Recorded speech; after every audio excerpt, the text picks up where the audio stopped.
Sarvamanthan news महाराष्ट्रामध्ये आपलं स्वागत. पाहूयात आजच्या टॉप 10 हेडलाईन्स. अजित पवारांच्या अपघातग्रस्त विमानामधील ब्लॅक बॉक्स परदेशामध्ये पाठवण्याची शक्यता. ब्लॅक बॉक्समधील डेटाचा अर्थ लावण्यासाठी परदेशात पाठवण्याचा विचार 1-2 दिवसांमध्ये निर्णय होणार. अजित पवारांच्या विमान अपघाताची रोहित पवार खासगी गुप्तचर संस्थांकडून चौकशी करणार. रोहित पवारांनी दिला माहितीला दुजोरा.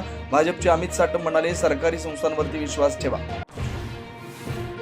75 शिक्षण संस्थांना अल्पसंख्याक दर्जा देण्याच्या निर्णयाला मुख्यमंत्र्यांकडून स्थगिती. बातमीचा इम्पॅक्ट, दोषींवरती कारवाई करण्याचे मुख्यमंत्र्यांचे आदेश. राज्याच्या अर्थसंकल्पामध्ये शेतकऱ्यांसाठी कर्जमाफी जाहीर होण्याची शक्यता. जिल्हा बँकांकडून सरकारने मागवली कर्जदार शेतकऱ्यांची माहिती. जून 2025 पर्यंतच्या थकबाकीदारांची मागवली माहिती. अब्दुल सत्तार यांच्या नागेश्वर मंदिर दर्शनावरून वाद. काही तरुणांनी मंदिरामध्ये गोमूत्र शिंपडलं. धक्कादायक प्रकाराचं भाजप आध्यात्मिक आघाडी प्रमुखांकडून समर्थन. सत्तारांनी हिंदू धर्म स्वीकारलाय का? तुषार भोसले यांचा सवाल.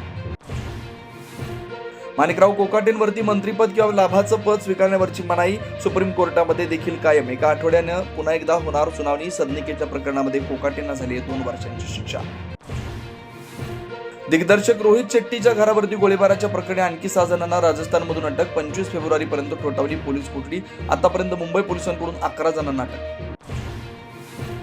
पहलगाम हल्ल्यात मृत्युमुखी पडलेल्या पुण्यामधील संतोष जगदाळ यांच्या कुटुंबियांची उपेक्षा. सरकारकडून आश्वासनांची पूर्तताच नाही. शासकीय नोकरीबाबत मुख्यमंत्र्यांनी लक्ष घालत न्याय देण्याची मागणी.